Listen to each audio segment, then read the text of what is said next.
Right. Well, good afternoon, everyone. I'm Zach Boren. I'm the Senior Vice President here at Apprenticeships for America. I'm so thrilled and honored to have this conversation with Senator Cory McCray. I've got my book in his hand, The Apprenticeship That Saved My Life. Senator Cory McCray, welcome to Apprenticeships for America. Zach, thank you for the opportunity, and I'm glad to be here with Apprenticeships for America. It's so terrific. If folks haven't met me yet, I am new to Apprenticeships for America. I am not new to apprenticeships. I've been working on this effort for nearly the last 2 decades on expanding apprenticeships in the United States from the Department of Labor to Urban Institute, and now I'm so pleased to be sitting in an advocacy and an effort to really help build our vision for expanding apprenticeships to 4 million in the United States. That's our North Star. We're going to get into talk a little bit to Senator McCray about his experience as an apprentice, his book, and from a point of being a policymaker, how he sees this expansion happening both in Maryland, who's leading the United States in terms of growth, only to be second to Virginia. Now, Senator McCray, we're going to get your help on getting you up to number one. But we also want to dig in and learn a little bit about your story. So, why don't we start there? Senator McCray, tell us what inspired you to write this book. It's a bit of a story about your life Mhm, as an IBEW apprentice, but also you go back to talk about yourself as a young teen, mhm, on the tough streets of Baltimore, those mhm. lessons learned, and then to today, and then what advice you can provide to those that are interested in either starting an apprenticeship program or becoming an apprentice. Mm. First, Zach, like I said, I can't thank you enough for the opportunity. When I think about Cory McCray in his younger days, is a person that was born proud son of Baltimore City, found a number of different challenges navigating our K through 12 system. Zach, as you've read, also challenge just navigating the DJS system. I think about the first time I was removed out of my mother's care because of poor choices that I had made, but made at the age of 13.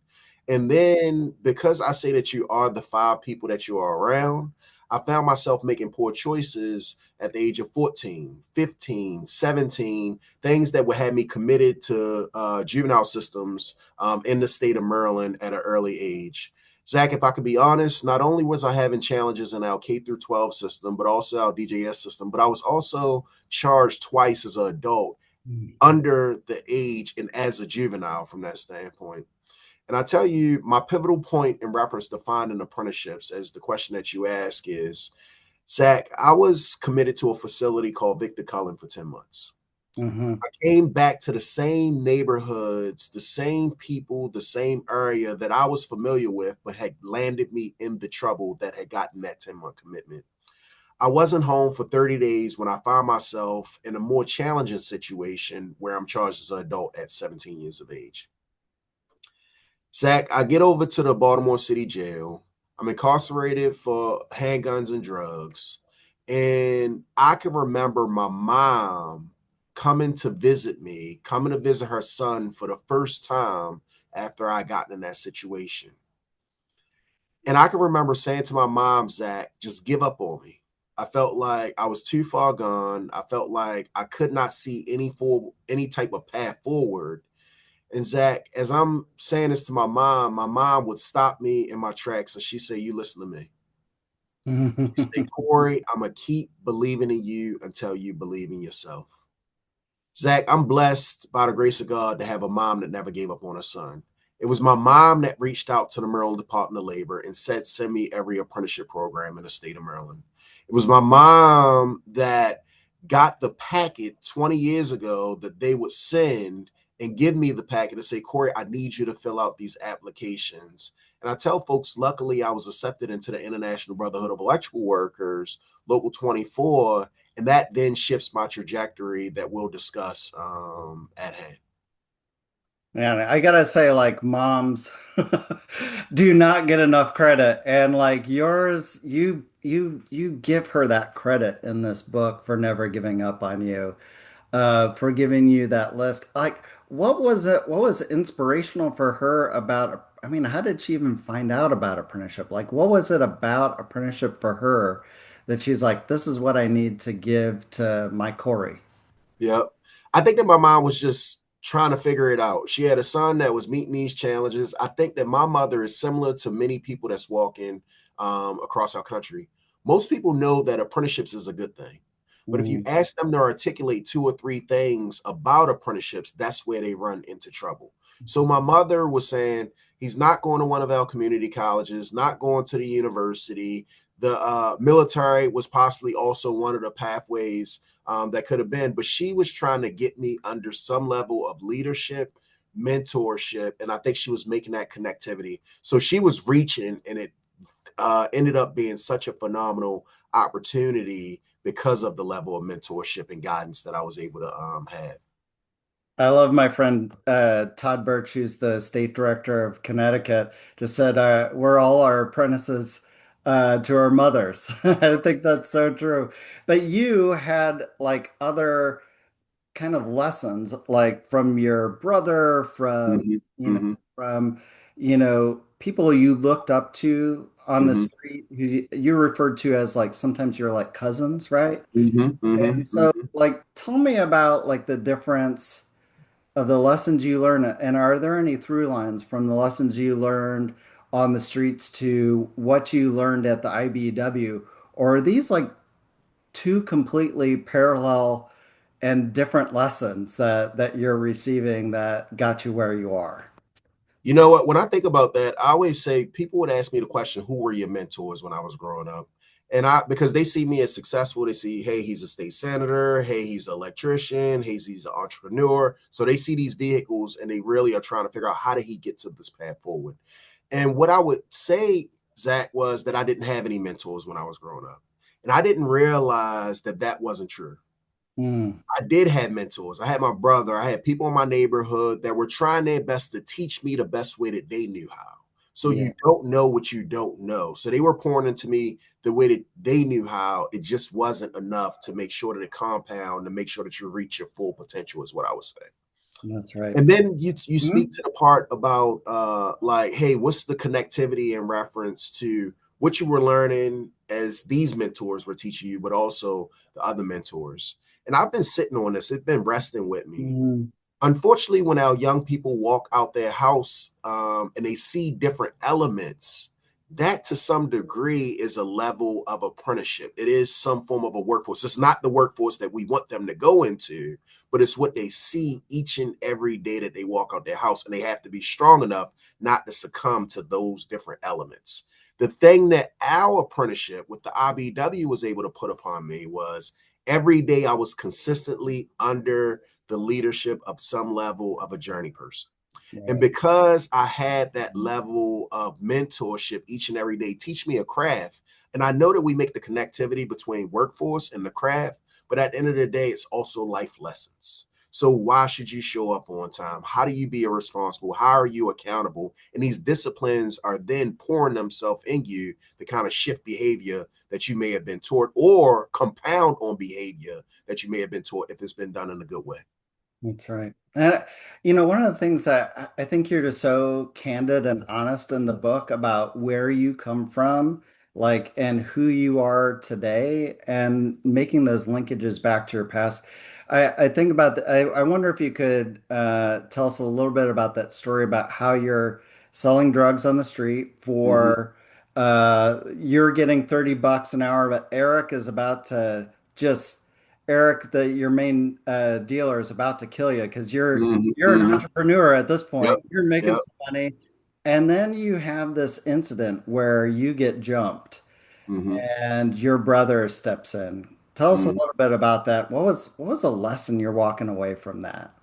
Yeah. So one of the things is that I guess I've always had this entrepreneurial spirit and trying to figure it out. And I think that people are okay when they can use you as some form of a vehicle. But then when you start to use your critical thinking skills and you start to figure out, okay, here's the angle, or here's the loophole in this specific situation, and here's how you navigate it. One of the things that I would just, lean in on when we think about that level of apprenticeship and what our young people are able to do. So this vehicle was able to provide me with dollars.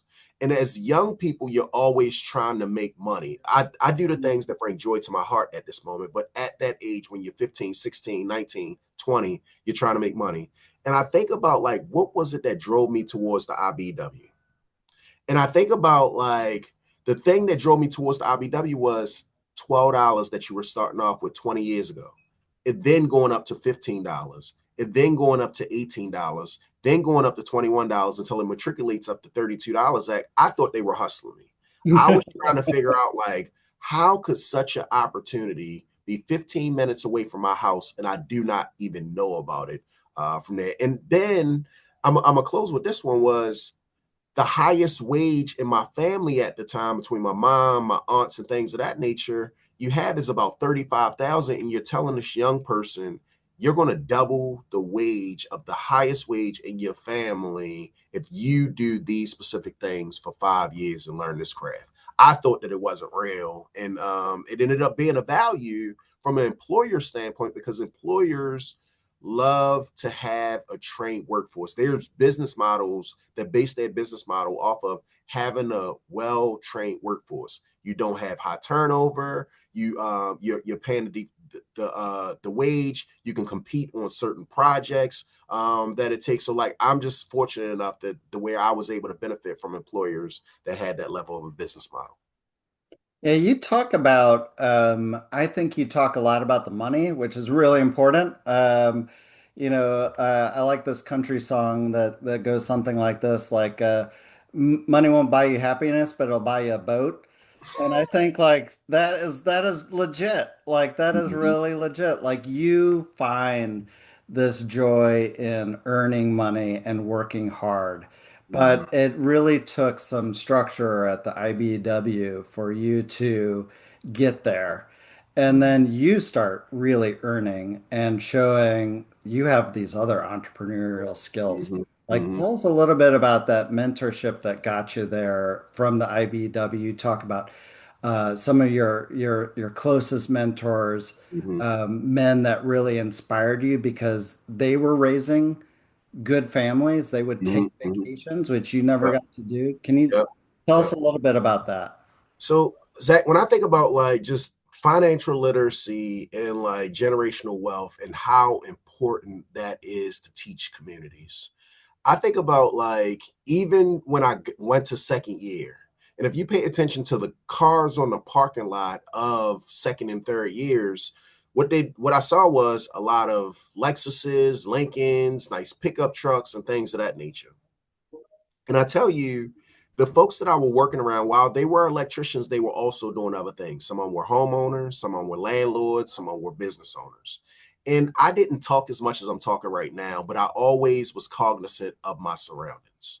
And I would listen to some of the conversations that was going on. So I've been purchasing homes up and down one of the main corridors in the city of Baltimore since I was 20 years of age, simply because I was around a different type of conversation that can help me propel from there. But I also say like some of my peers, as they were getting car payments, I drove my $1,000 car. Back in the day, we called it a hoopty, and I would just purchase the houses, and I would be able to work on a construction site from 7 to 3:30, and then work on a house after we got off of work. And I look from a graduation standpoint, like I looked up, and as I graduated, I'd had 7 homes in a multi-unit simply from being around folks that were actually doing it. And I think about, I'm gonna close with this one, Zach. One conversation that I had with one of my journey person was Mike Rowley.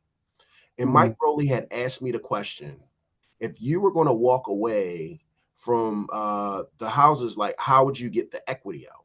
So keep in mind, I have 3 homes and I don't even understand what equity is because no one had taught me what equity was. I thought that if you purchase a house for 65,000, it stays 65,000.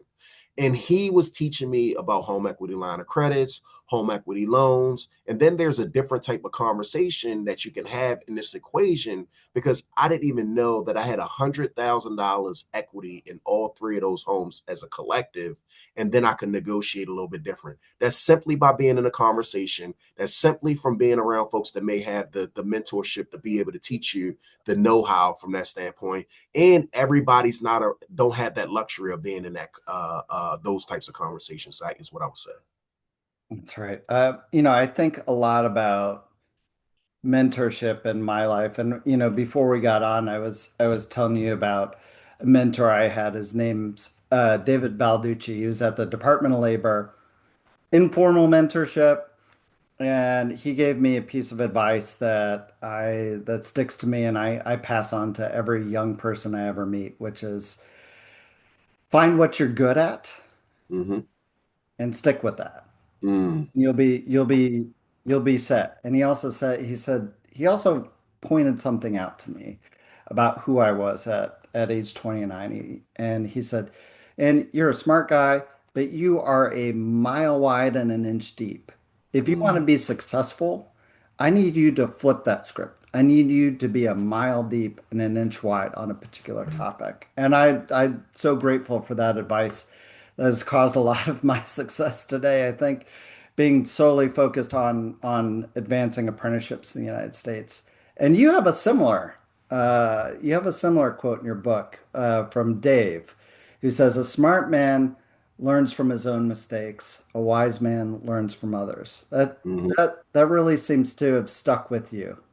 Yeah. Tell And me a it's little bit about the difference between some of your mentors that really had impact on you mm-hmm, versus maybe Chris in the mm-hmm, book, mm-hmm. who who you had an adversarial relationship with. Tell me about that. You know what, Dave Norfolk, I'm blessed just simply by his friendship.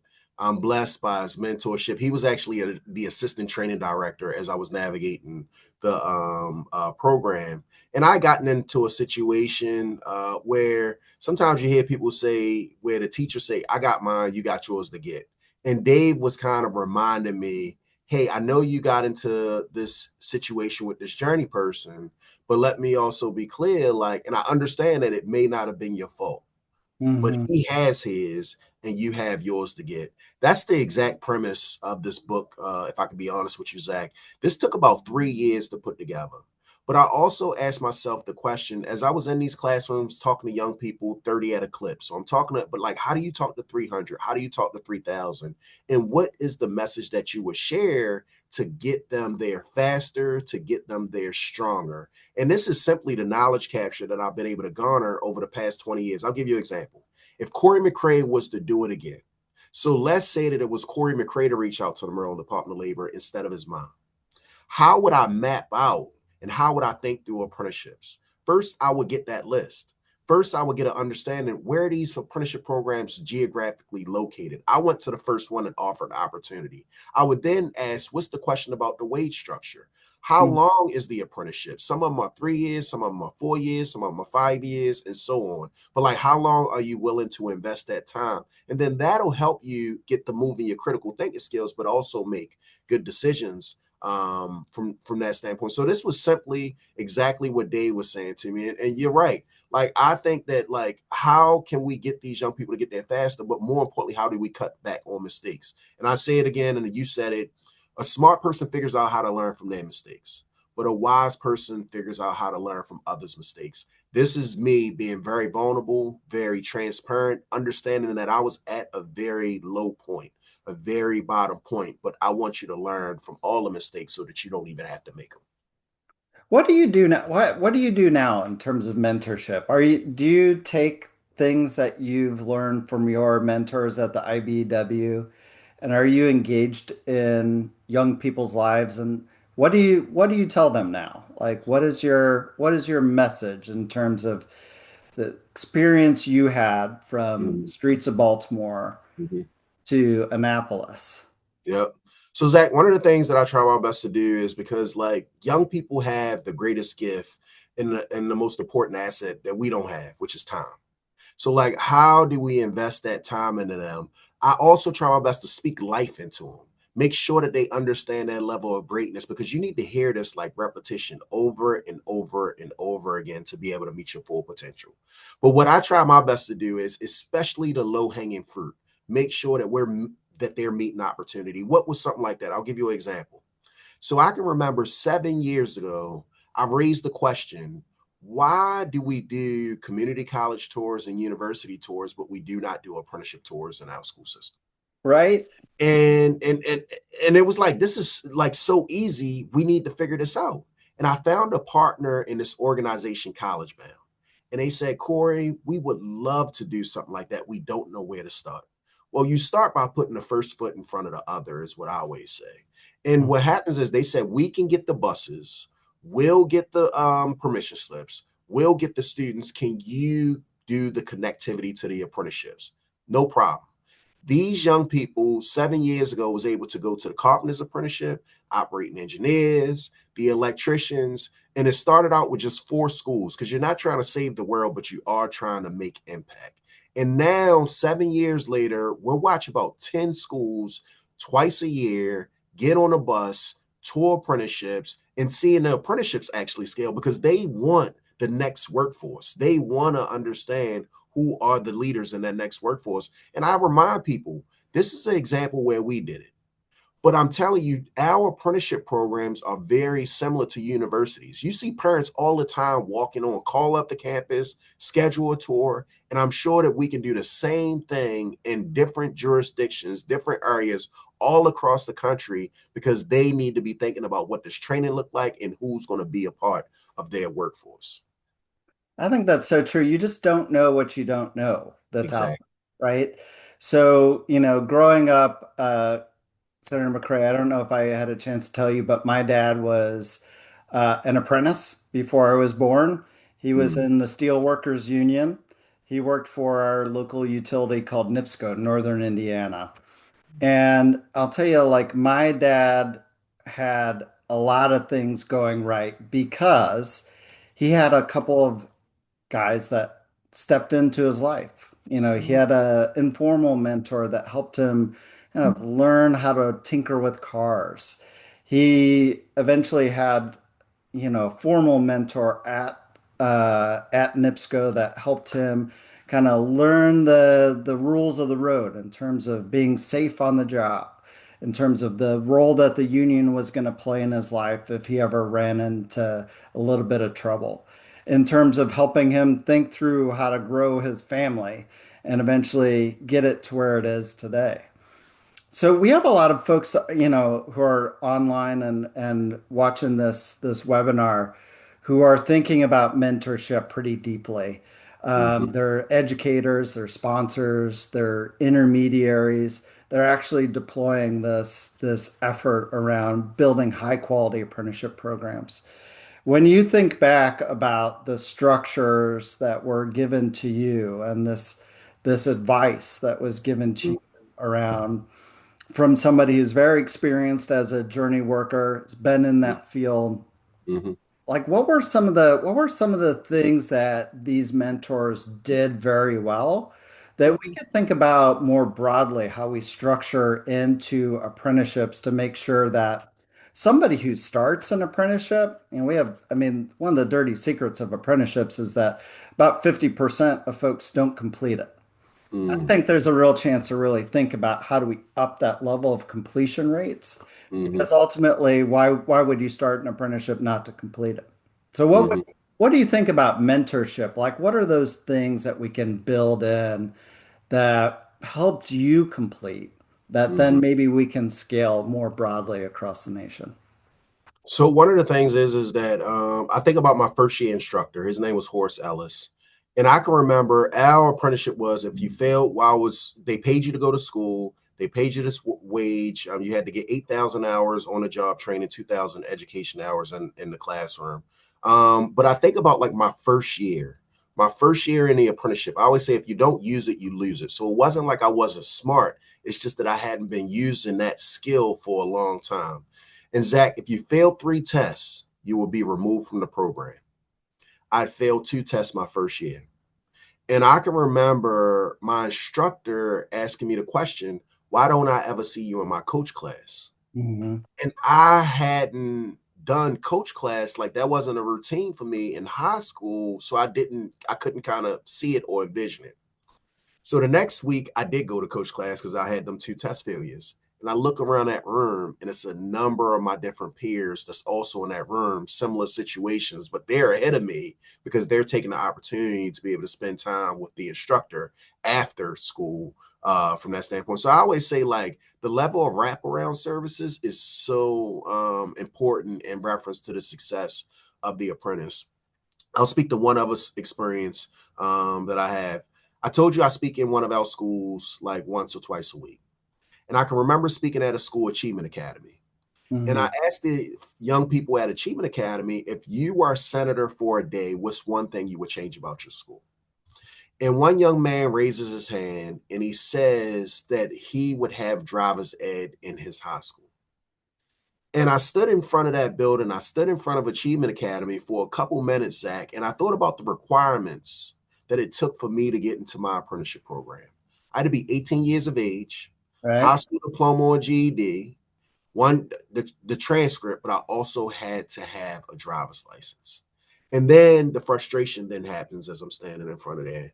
How are we equipping our young folks, 11th, 12th graders, to join the workforce in the schoolhouse? And we're as adults not even doing it to make sure that they meet their full potential. We went to the General Assembly the next year. We took those same students that came up with that phenomenal idea, and we have a $2 million appropriation that goes to the Maryland State Department of Education to make sure that we have grant funding for LEAs, local education agencies that would like for high school students to be able to do it. And just letting them know the people that are closest to the problem are also the ones that's closest to the solution, and making sure that they understood that they did that. I didn't do that. They did that. And we did that in partnership because of a simple idea. They weren't able to benefit. So I'm also teaching them you have to reach your hand back. They wouldn't be able to benefit because they were seniors at the time.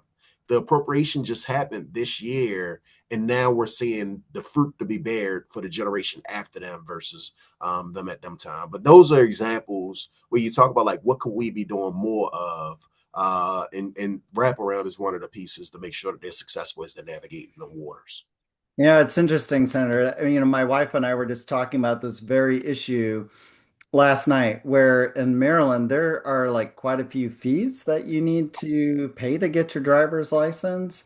And we've seen, and in the press there's been a lot of discussion about the number of kids who are not getting their driver's license.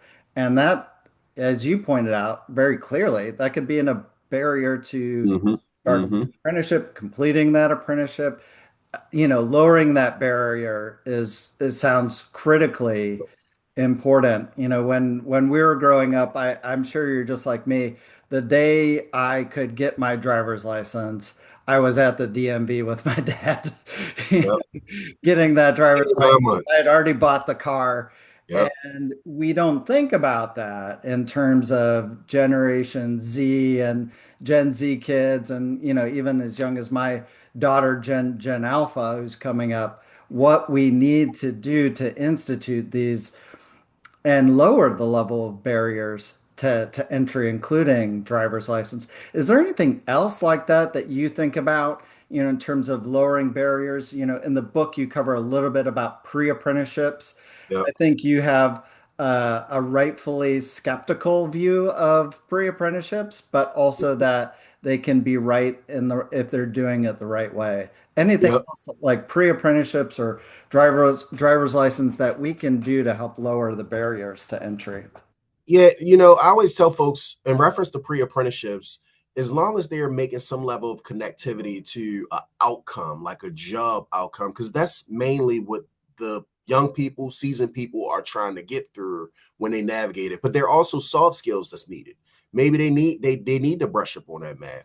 Maybe they needed to understand, like, what does it look like for showing up on work or things of that nature. Maybe it's some wraparound service. Maybe they're studying to get the driver's license and things of that nature. So let me be clear, there is a need for pre-apprenticeships, but I also don't want people that's preyed upon. So in my community, I may have a number of folks that may have low income, that may just be returning back into society.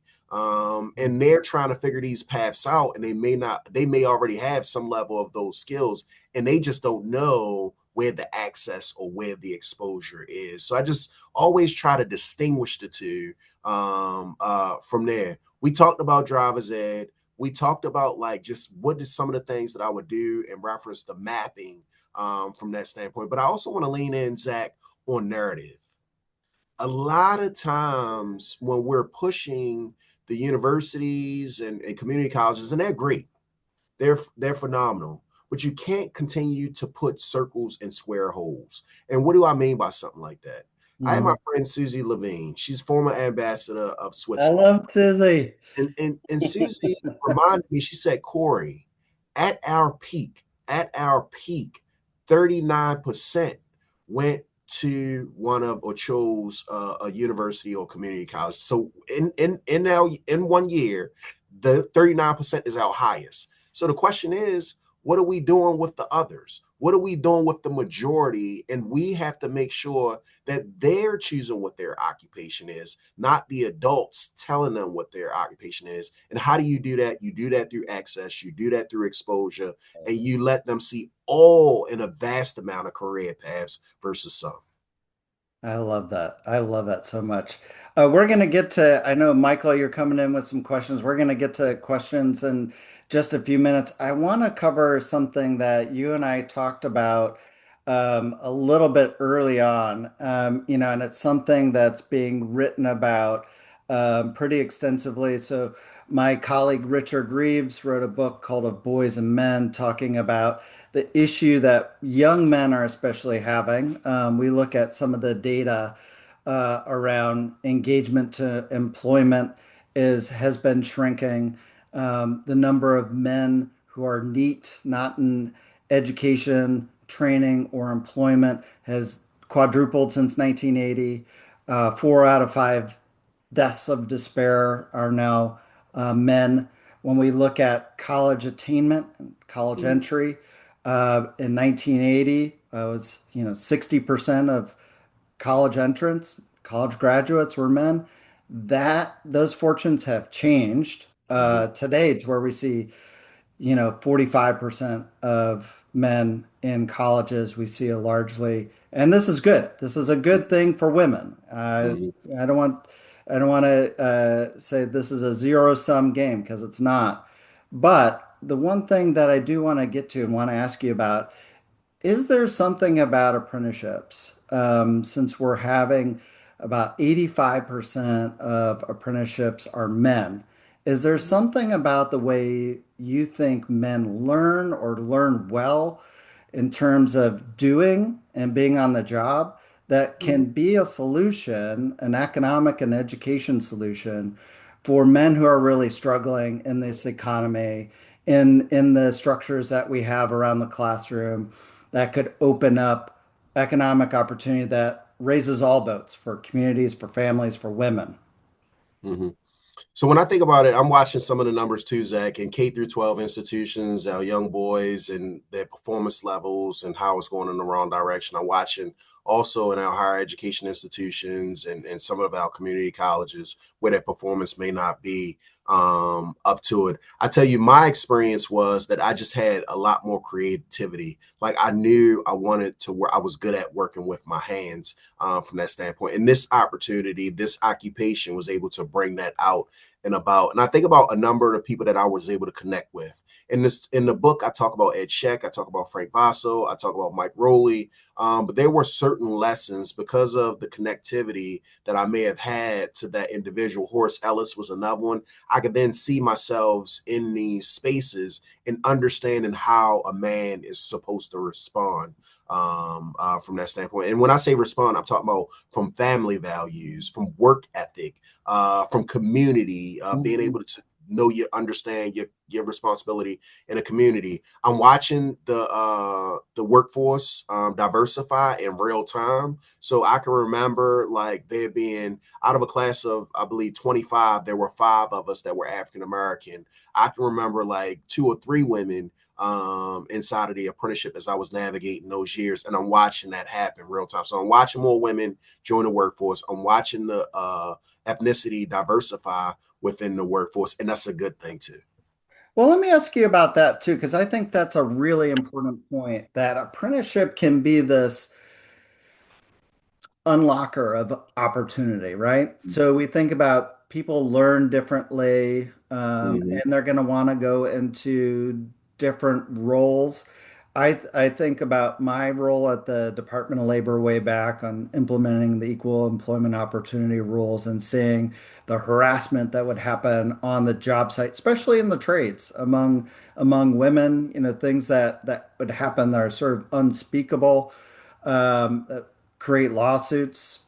I'm wondering if there are things that you took away from the IBW that started to unlock opportunity for young women to get into the trades. And are there some lessons or policy implications that we should be thinking about today to make sure that those pathways are made and ensure that young woman wants to go into becoming an electrician, that she can do it. She feels safe Mm-hmm. on the job and feels Yep. supported by mentors, whether they be men or women. I would probably argue more women that you have in the trades, the better off they're actually going to be. And opening those doors is so important, and figuring out how we support is also just vitally important in terms of that mentorship and that support on the job to ensure that they can persist and complete. Man, Zach, you're actually absolutely right. I think that when we have diverse tables and making sure that all opinions are at that specific table, we come up with the best product. And I say that I didn't learn that through the apprenticeship. I learned that through the legislature, just watching some of the products that come out of it. So, like while a gentleman may be the best way that I'm able to learn, it's important that our young women or women in the trades are probably best able to learn under the tutelage of another woman because they can quickly identify.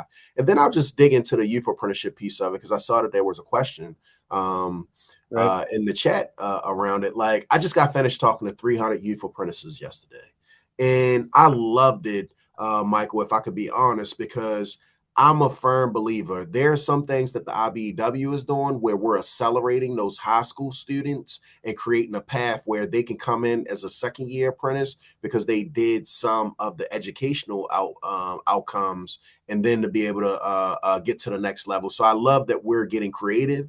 We're making sure that folks can start thinking about it a little bit earlier from the IBW. But the thing that I appreciate about yesterday was I saw people in the healthcare sector. I saw people in the IT sector. I saw where our employers were understanding that they are also a part of thinking through what does the workforce look like, and they were doing it at an earlier stage. So when I saw Towson universities think about what does the facility space, it made sense for the schools to say, hey, I want youth apprentices to work in our facilities division. But when I saw our university also step up in an indirect way, I then said that they got it.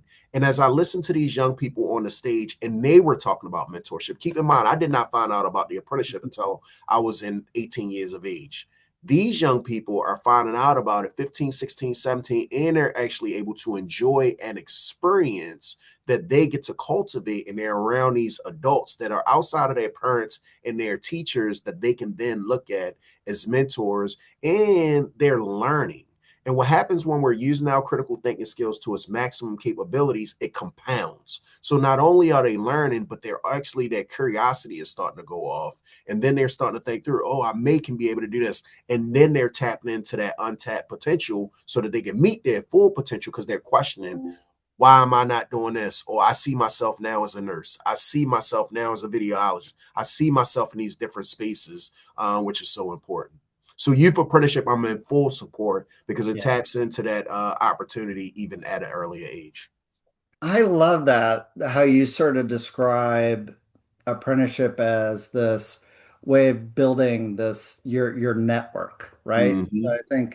I think about my network.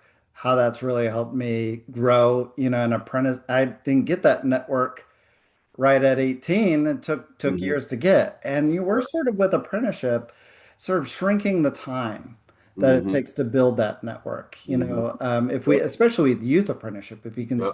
start that early. And I love that Can I perspective. can I Yeah. lean in on why this is so important? And sometimes, even as a legislator, even as a seasoned legislator, I didn't know.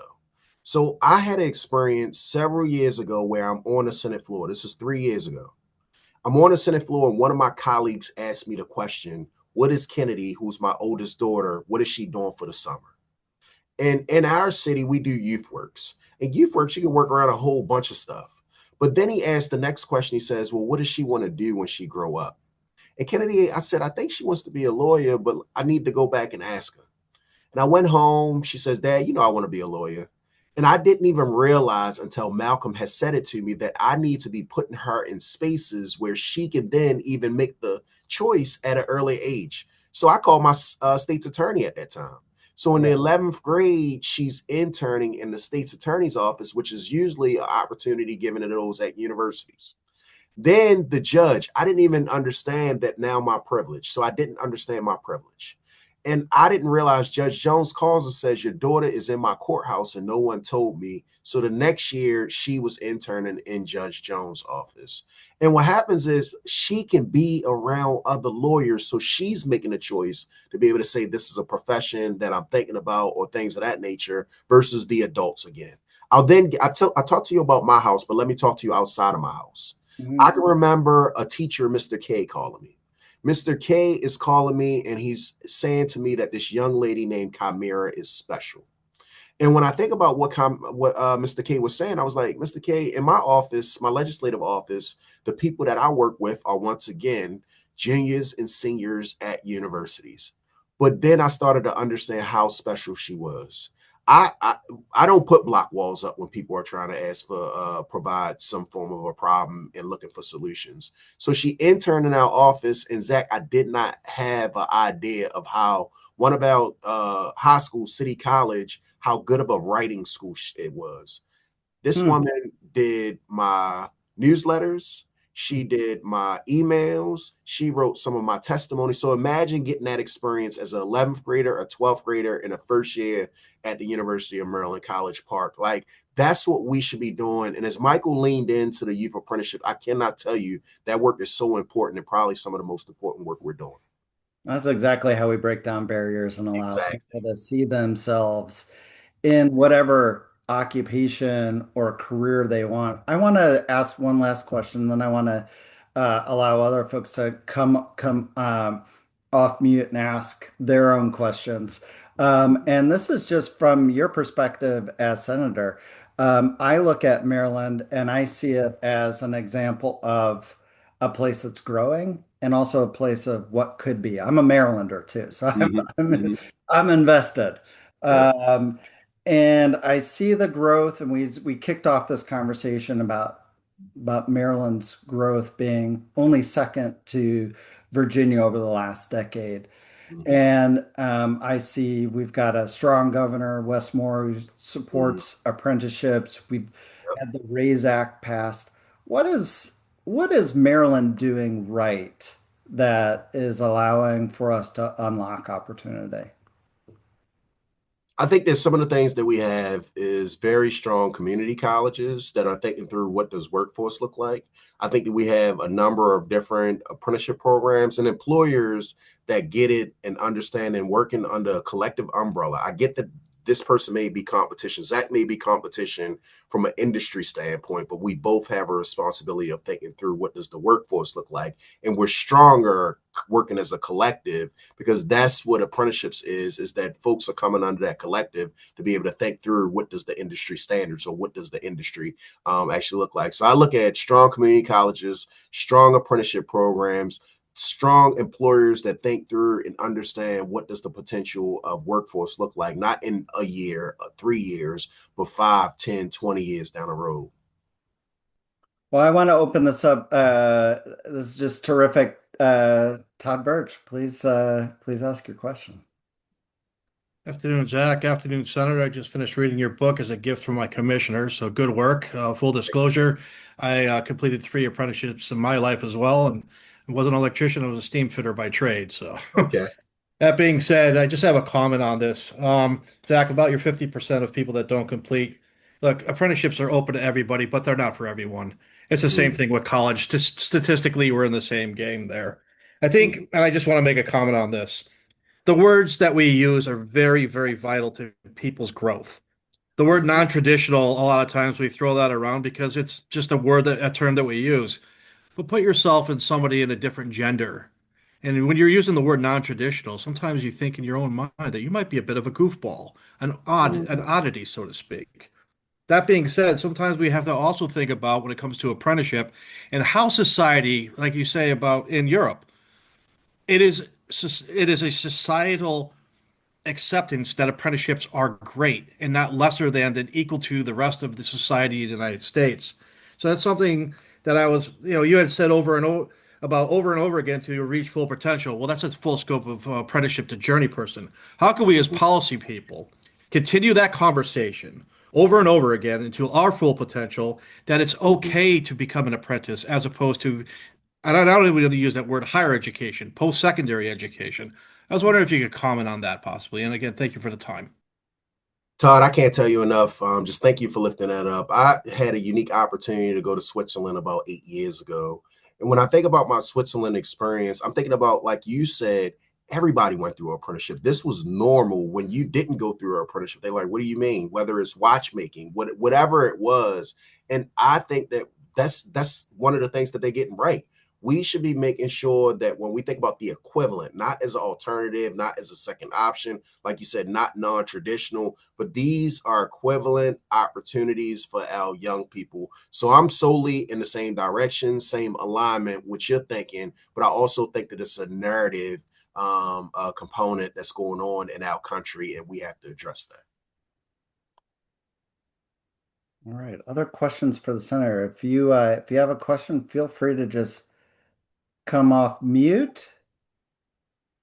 And while we're waiting for folks to think of their questions, I'll ask you one. Okay, we have one from Tracy. Oh, thank you for being an apprenticeship champion. Yeah, I love that too. Um, yeah, on that same vein, I have you can probably see in my background, I've got Benjamin Franklin here, looking very stylish, by the way.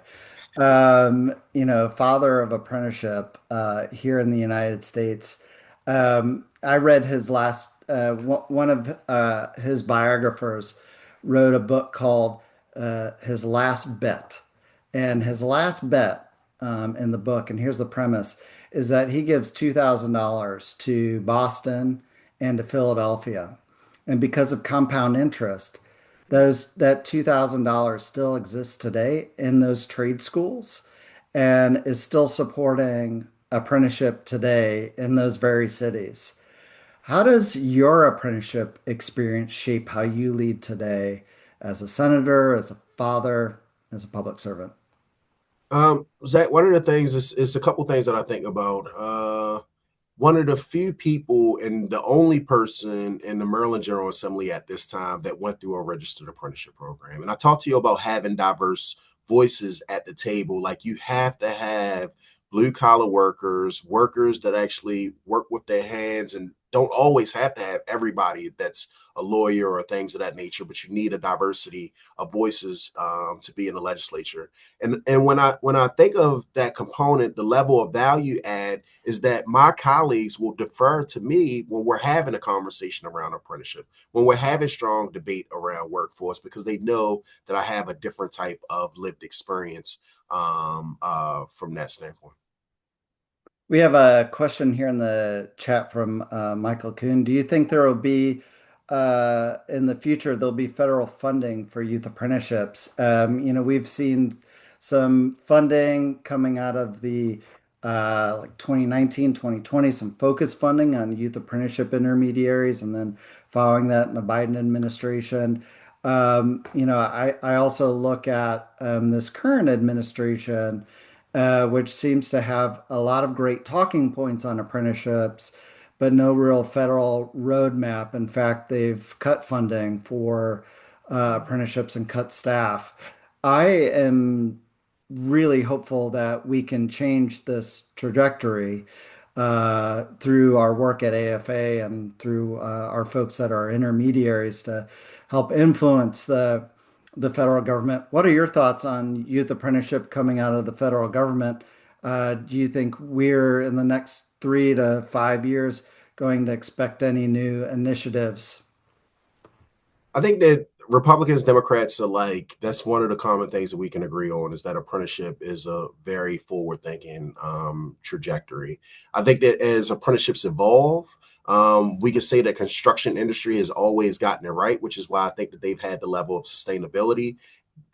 Apprenticeships is also evolving. So thinking through like, what is the federal government's responsibility? What are our states' responsibilities? What are our employers' responsibilities working as a collective to be able to do so, to move forward? And one of the things is Zach, that I would just say is if we do not think about the funding, because employers cannot do it by themselves, if we do not think about the funding mechanisms to set that seed funding, then shame on us because we're not going to make sure that our jurisdictions get to its full potential. Right. And another question from Teresa Mena. I hope I'm saying your last name right.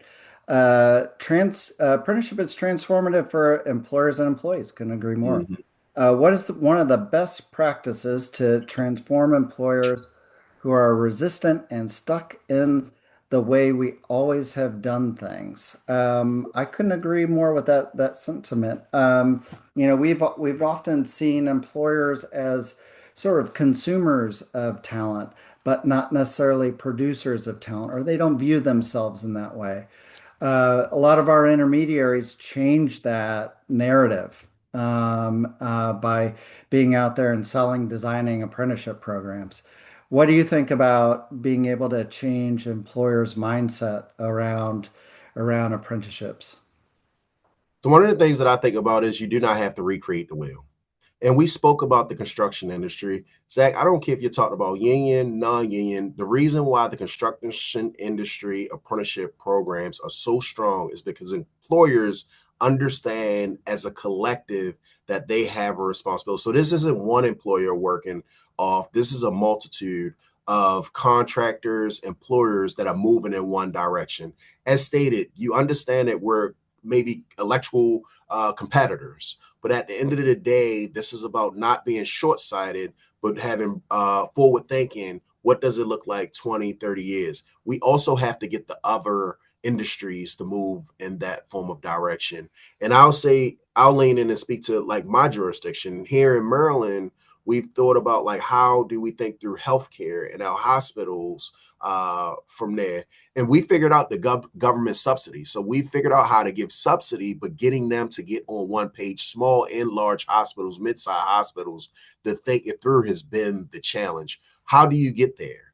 It takes leaders in leadership positions to do the convening, to make sure that we have the conversation and laying out the blueprint already exists in other industries. And we need you to step up because this isn't about you at this moment. This is about my children, my grandchildren, the children that are not born, and making sure that we chart a path for them.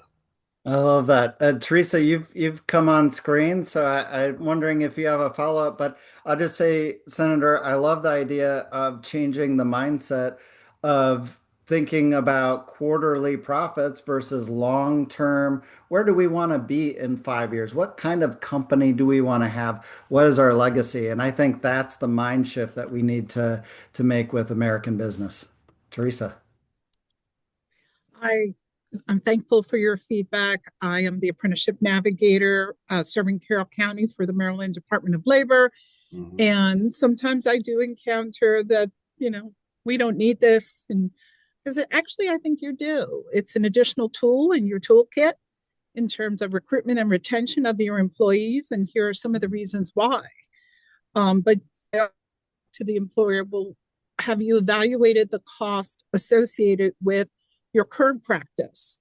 Mhm. And let's discuss it. I try to, dig a little deeper and see how we can expand upon opportunities, but I want them to know I'm not trying to sell them a tool. Mm-hmm. I'm in this relationship to help them grow their business. Mm-hmm. So I do focus on creating that relationship with the employer to ensure that I can develop the apprenticeship.